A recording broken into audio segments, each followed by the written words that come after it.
नमस्कार, मैं सिमरन तिरवार स्वागत करती हूँ आप सभी का अभय न्यूज के 8 फरवरी मंगलवार के बुलेटिन में। चलिए देखते हैं इंदौर शहर की कुछ खास खबरें। भंवरकुआं थाना क्षेत्र में युवती के साथ अभद्रता करना जिम संचालक को महंगा पड़ा। युवती ने आओ देखा न ताओ जिम ट्रेनर की जूते से पिटाई कर दी। इसका वीडियो सोशल मीडिया पर सोमवार रात को वायरल हो गया। मामले में पुलिस ने भी ट्रेनर के खिलाफ प्रतिबंधात्मक कार्रवाई की है।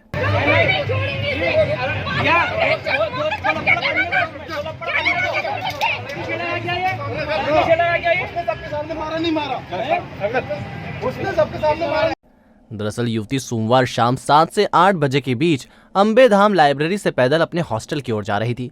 युवती बस स्टॉप पर पहुंची, तभी बाइक पर आए जिम संचालक कृष्णपाल पवार की बाइक से युवती को टक्कर लग गई। इसके बाद दोनों के बीच विवाद हुआ। देखते ही देखते विवाद बढ़ गया तो जिम संचालक ने युवती को चांटा मार दिया। इसके बाद नाराज युवती ने जूते से ही जिम संचालक की जमकर धुनाई कर दी। इस दौरान वहां भीड़ लग गई और भीड़ में किसी ने पुलिस को फोन घनघना दिया। पुलिस जिम ट्रेनर को पकड़कर थाने ले गई। लिम्बोदी निवासी कृष्णपाल पवार विष्णुपुरी इलाके में जिम संचालित करता है।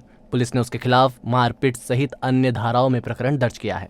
थाना भंवरकुआं क्षेत्रीय घटना है। एक जिम संचालक अपनी बाइक को जो है वो तेजी और लापरवाही से चला रहा था और इसी दौरान उसने एक छात्रा को जो है ना उसको टक्कर मारी, जिस पर से उसने छात्रा के साथ विवाद किया और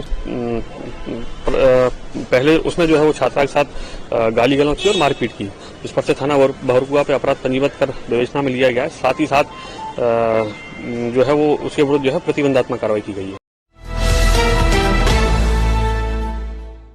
खजराना में 6 दिन पहले ठंडी रोटी परोसने पर होटल में हंगामा मचाने वाले बदमाशों को पुलिस ने सबक सिखाया। ऐसे बदले में करा जो नहीं करा मैंने, हाँ। आज के बाद कभी नहीं करूँगा, मेरे से गलती हो गई।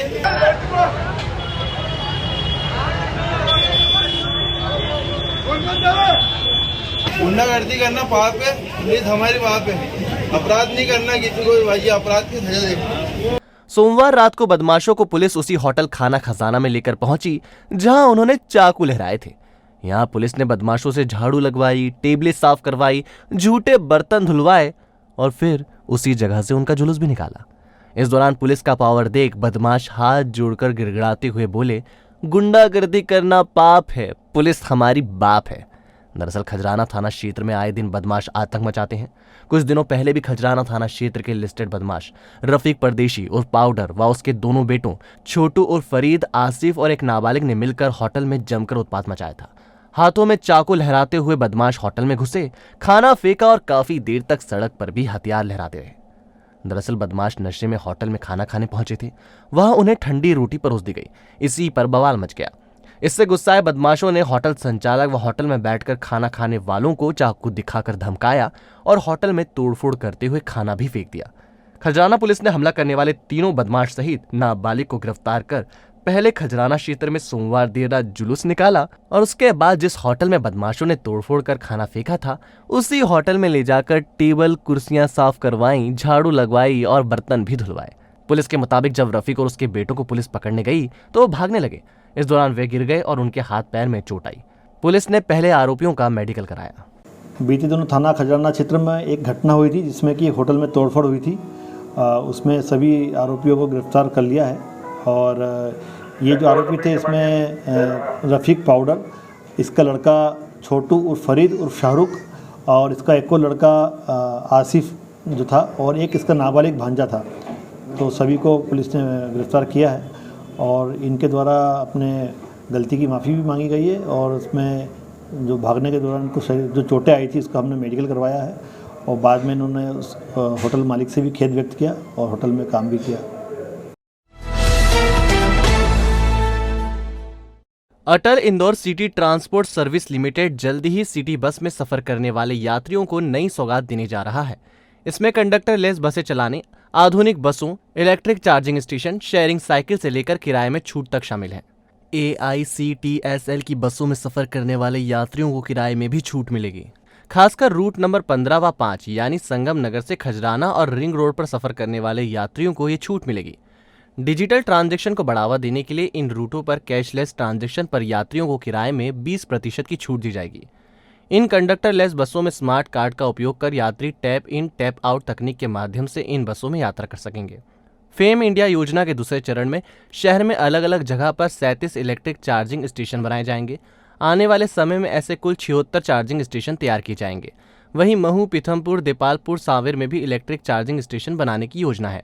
इलेक्ट्रिक गाड़ियों को बढ़ावा देने के लिए अमृत योजना के दूसरे चरण में 80 इलेक्ट्रिक बसें खरीदी जाएंगी। इनमें से 50 बसें शहर में और 30 बसें BRTS पर चलेंगी। अमृत योजना के दूसरे चरण में 380 CNG बसें चलाई जाएंगी। इसमें पहले चरण में 55 बायो CNG बसों का संचालन होगा। सेहत और पर्यावरण जागरूकता को बढ़ावा देने के लिए जल्द ही पब्लिक बाइसिकल शेयरिंग सिस्टम के अंतर्गत 100 स्टॉप पर 1000 साइकिल इंदौर के लोगों के लिए उपलब्ध होगी। यह साइकिल किफायती दर पर 24 घंटे उपलब्ध रहेगी। भविष्य में यात्रियों को सुविधा के लिए CCTV camera, public information system, digital map की सुविधा के साथ शहर में 600 सिटी बस स्टॉप तैयार होंगे। महू, पीथमपुर और घाटा बिल्लोद मार्गों पर 4-4 बसों का संचालन होगा। इसके टेंडर की प्रक्रिया पूरी हो गई है। जल्द ही इन रूटों पर बसें चलेंगी। शहर के एक इलेक्ट्रॉनिक कारोबारी को झांसा देकर एक दंपत्ति ने 17 लाख रुपए की ठगी कर ली। पुलिस ने दंपत्ति पर मामला दर्ज कर लिया है और आरोपियों की तलाश की जा रही है। दरअसल पलासिया क्षेत्र की पत्रकार कॉलोनी में रहने वाले राजेश जैन के साथ धोखाधड़ी की वारदात हुई। विज्ञान नगर में रहने वाले मयंक जोशी और उसकी पत्नी श्वेता जोशी ने धोखाधड़ी की। 5 साल पहले दोनों ने राजेश जैन को कम कीमत पर इलेक्ट्रॉनिक सामान दिलाने का झांसा दिया था। इसके एवज में मयंक जोशी ने 17 लाख रुपए लिए थे। 5 साल बीत जाने के बावजूद ना तो इन्होंने सामान दिलाया और ना ही रुपए वापस किए। 5 साल से दोनों के बीच लेन देन को लेकर तगादा चल रहा था। आखिर में राजेश जैन ने पुलिस में धोखाधड़ी का प्रकरण दर्ज करवा दिया। ये राजेश जैन नाम के फरियादी हैं। इनका इलेक्ट्रॉनिक की दुकान है और इलेक्ट्रॉनिक की दुकान अलंकार पॉइंट है, वहाँ पर है। और इनका संपर्क आरोपी मयंक जोशी के द्वारा से हुआ था और इसने इनको आश्वासन दिया था कि सैमसंग कंपनी के मोबाइल और सैमसंग जो टीवी है ये इनको दिलवा देंगे। इसके एवज में इनके पास डीलरशिप इस टाइप से ने इनको पहले आश्वासन दिया। उस आधार पर इनसे उन्होंने जो है माल की राशि लगभग 18 लाख रुपए प्राप्त कर लिए और ये 18 लाख रुपए उन्होंने अपनी पत्नी के अकाउंट में प्राप्त किए। श्रीमती श्वेता जोशी इनके अकाउंट में इन्हें प्राप्त कर लिए। फिर ये लगातार माल के लिए प्रयास करते रहे कि इनको इनका माल मिल जाए, लेकिन काफी प्रयास के बाद उनको प्रार्थी राजेश जैन को माल नहीं मिला, डिलीवरी नहीं मिली, तो थाने में पुलिस कंप्लेंट किया। जांच उपरांत मयंक जोशी और उनकी पत्नी श्वेता जोशी के विरुद्ध 420, 406 और 34 का अपराध पंजीबद्ध किया गया। पुलिस ने अवैध हथियारों की खरीद फरोख्त करने वालों की पकड़ धकड़ तेज कर दी है। इसी कड़ी में 2 शातिर बदमाशों से जिंदा कारतूस और 2 पिस्टल बरामद किए हैं। दरअसल पिस्टल पकड़ने की कार्रवाई बाणगंगा और पंडरी नाथ इलाके में क्राइम ब्रांच की टीम ने की। मुखर्जी नगर के बदमाश मनोज पिता विक्रम नाथ योगी और श्रीनगर कांकड़ के शादाब पिता आरिफ पटेल को पकड़ा गया। दरअसल मनोज को सूचना के आधार पर पकड़ा गया। उसके पास एक थैली थी और उसमें पिस्टल और 2 राउंड कारतूस बरामद किए गए। उससे पूछताछ की जा रही है कि वह पिस्टल कहां से ला रहा था और किसे देने जा रहा था। दूसरी कार्रवाई मच्छी बाजार कलाली के पास हुई। यहां से शादाब को पकड़ा गया। उससे भी देसी रिवॉल्वर पकड़ी गई। फिलहाल दोनों आरोपियों से पूछताछ की जा रही है। और इस तरह के जितने भी बदमाश हैं और जो अवैध हथियार लिए घूमते रहते हैं उन पर हम लगातार कार्रवाई करते रहेंगे और जिससे कि जो गोली चालन की जो घटनाएं होती हैं उस पर जो है अंकुश लग सके। निश्चित ही जो है जो गुंडा बदमाश हैं जो अपने इलाके में अपना भय बनाने का प्रयास कर रहे हैं, उनका भय जो है उनके जितने भी अवैध अतिक्रमण है उसको तोड़ के किया जाएगा। प्लॉट की हेराफेरी के मामले में कनाडिया पुलिस ने 4 लोगों के खिलाफ केस दर्ज किया है, जिसमें से 3 कॉलोनाइजर हैं। इन लोगों ने अवैध कॉलोनी काट दी थी, जिसका पता जांच में चला। दरअसल कनाडिया थाने में पटवारी अखिलेश सोनगरे ने मामले में शिकायत की थी। उन्होंने बताया था कि आवेदिका ज्योति कैराट के पति मूलचंद कैराट और उनके रिश्तेदार सूरज ने जिला प्रशासन को शिकायत की थी कि ग्राम टिगारिया राव की भूमि पर कॉलोनी कट रही है, जहां उन्होंने कैलाश अग्रवाल से 1,000 स्क्वायर फीट के 2 प्लॉट खरीदे थे। आरोपी कैलाश अग्रवाल और कॉलोनाइजर नारायण गोयल ने उन्हें जमीन की रजिस्ट्री कर दी। बाद में वही प्लॉट अमन यादव नामक व्यक्ति को बेच दिए।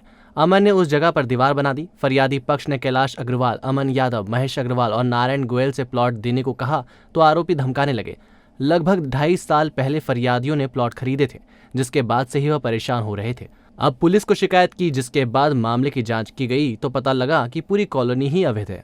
ये इस पर श्रीमती ज्योति केराट द्वारा शिकायत की गई थी और शिकायत की जांच जो है वो अतिरिक्त तहसीलदार द्वारा की गई थी और उस शिकायत की जांच पर से अतिरिक्त तहसीलदार की रिपोर्ट पर थाना कराड़िया पे अपराध कायम किया गया है।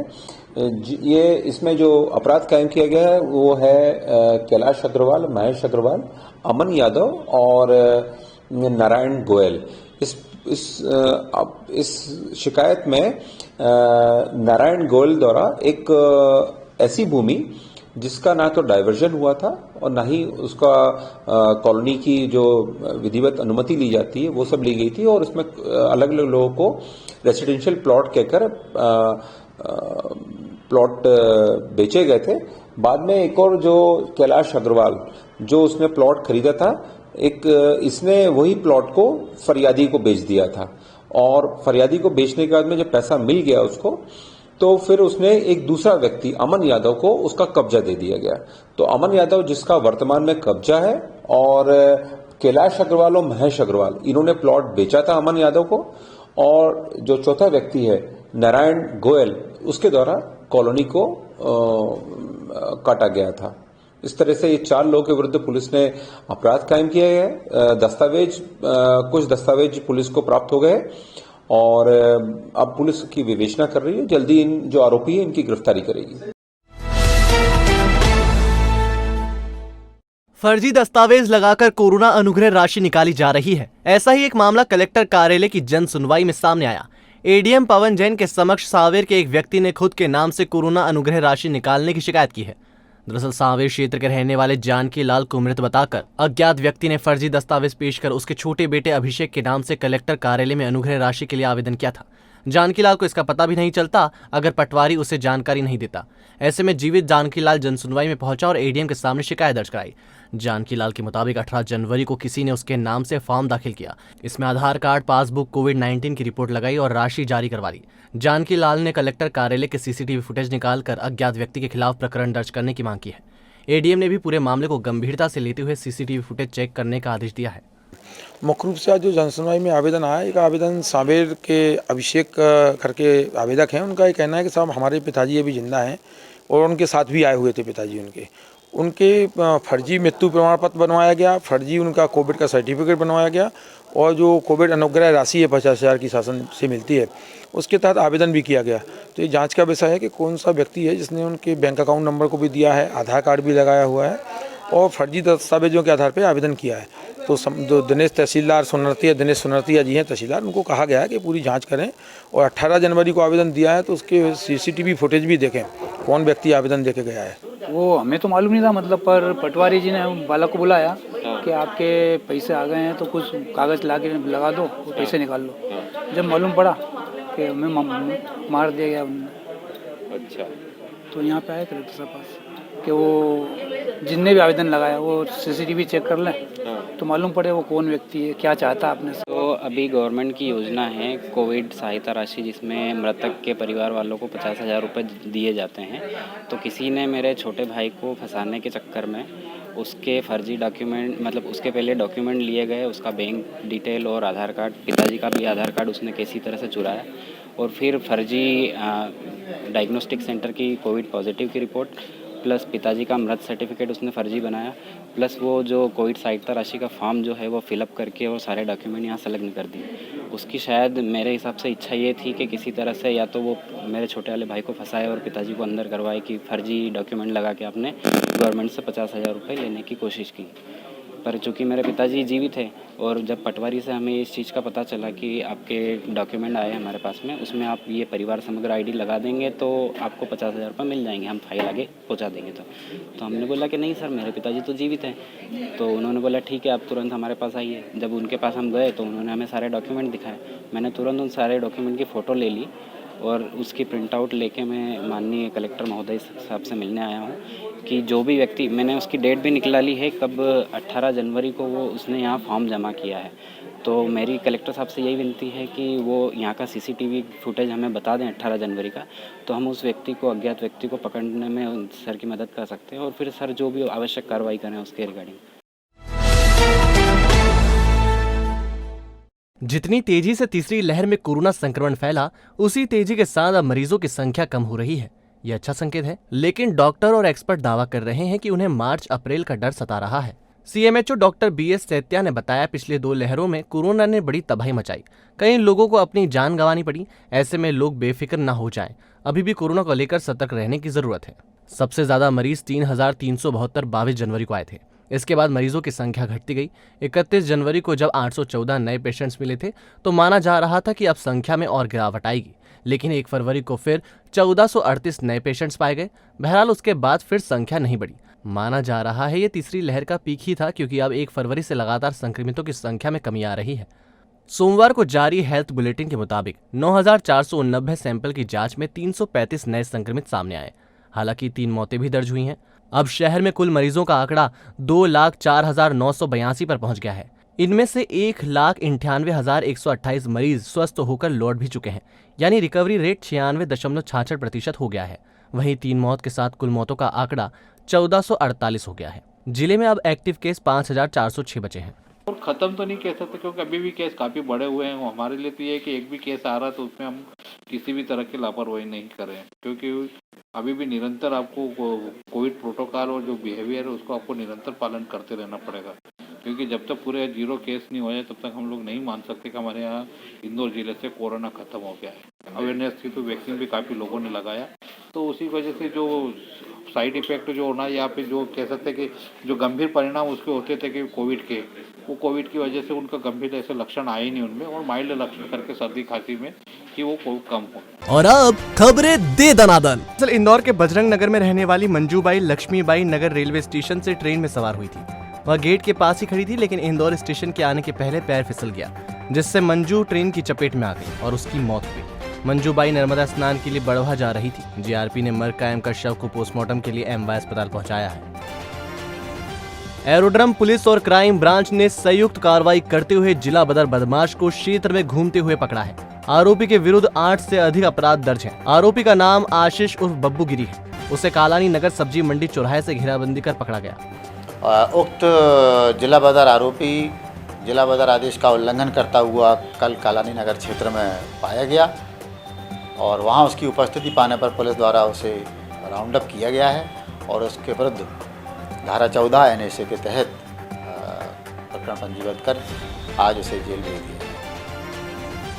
साहब, बच्चों ने घर से बेदखल कर दिया। हम उन्हें जेल नहीं भेजना चाहते, सिर्फ अपने घर में रहना चाहते हैं। ये गुहार उस वृद्ध दंपत्ति की थी जो पुलिस जन सुनवाई में घर से निकाले जाने के बाद पुलिस के पास पहुंचे थे। अतिरिक्त पुलिस आयुक्त राजेश हिंगड़कर ने मौके पर ही उनके बेटे को बुलाया और सख्ती से समझाइश देते हुए माता पिता को अपने साथ रखने को कहा। इस दौरान जमीन, महिला उत्पीड़न और प्रताड़ना के आवेदन भी पहुँचे। जन सुनवाई का आज डे फिक्स है। मेरे साथ DCP साहब अमित तोलानी साहब भी हैं और भी अधिकारी बैठे हैं।